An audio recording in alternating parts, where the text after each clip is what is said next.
So former MSNBC host Chris Matthews has had his first interview now since he was ousted, of course, over sexual harassment. And the thing that grabbed headlines here is his response specifically to the allegations against him. He really didn't deny that he'd made inappropriate comments to this woman in particular. But there are also some comments he made about Joe Biden, advice for Biden in the Bernie Sanders relationship that I thought was pretty interesting here as well. It's so great. So he says, you can't look like you're buckling because then Trump will run against him as if he's Bernie's errand boy. You can't make it look like somebody else is the boss as he finesses the relationship with Bernie as supporters.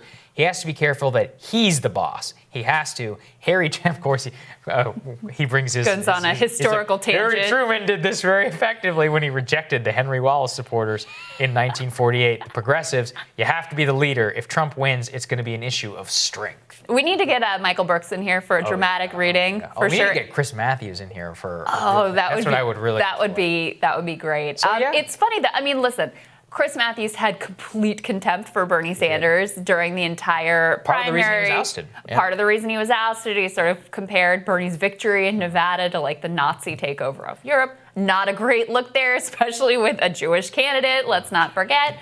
But, there is a balance. It's funny that anyone would imagine that Biden looks like Bernie's errand boy, given how little they have given the left. They've made all sorts of rhetorical sort of overtures, but in terms of actually giving on policy or personnel, there's been literally nothing. But I guess the point is you can kind of have the worst of both worlds, where you look like publicly like you're bending over backwards for this movement, but the movement's still not satisfied because they're like, you haven't actually done anything. Yeah, and I think that's what I said. You have the worst of both worlds, which is that, you get tagged as, the Trump campaign going after Biden and be like, he wants a Green New Deal. And then the left is like, but he doesn't want a Green New Deal. And so everybody, it's like, no one's happy. Get hit with the electoral downside without any of the electoral upside, if there is any, and it ends up happening. And in that way, Chris Matthews is right. He just doesn't know why he's right about looking like why and looking in that respect. I do think the entire thing is interesting. He talks about the errand boy, about his advice for Biden and appearing strong. I just don't know. Look, this was always the issue with Chris Matthews, why he was ousted in the first place. He's out of touch and old. Like in terms of his political outlook and view is just not square with the reality of modern day politics, even though he was at least somewhat right about some of what he said about Sanders. And yet, I think that this is an issue that is just going to carry forward. It's interesting that he does say that what he did was wrong. And he was like, yeah, I think that was credible, and I did say it, and I feel bad about it. He also, this will surprise no one, take one guess who he thinks the right VP pick was for Biden. Tell me. Amy Clay's taking a hard look at Amy Klobuchar, of course, because she'll win over those Midwesterners, et cetera, because she did so great in this primary, really proved her worth there. But he also says of Gretchen Whitmer, this is just a perfect Chris Matthews saying. He says, I've been giving a lot of thought to Whitmer as a little more aggressive move, but he warned Biden has to look like the boss. This is like a consistent theme throughout this interview.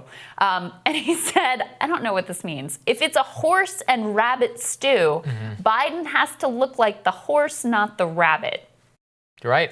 Do you know why he says this? This is the other weird thing. Does that mean something to you? I have no idea. Okay. And so whenever he's talking about Amy Klobuchar, he says it's very tricky when you have a president who's going to be in his 80s, half of his term, to pick the other person that's too ready to be president. You want somebody who's willing to be vice president for a little while. So he's basically saying that Amy is diminutive enough to be vice president and not overshadow Joe Biden, but still be president. A ringing endorsement for Amy. So I guess she'd be the rabbit and not the horse in the horse, stew. Whatever the hell that means in the stew. I don't want rabbit or horse in the stew. I'm just going to put that out there. Yes. Yeah. But I do want Chris Matthews to come on this show. Please, for Chris, sure. We welcome In lieu of him, we'll have Michael Brooks on to do his impression because it's amazing.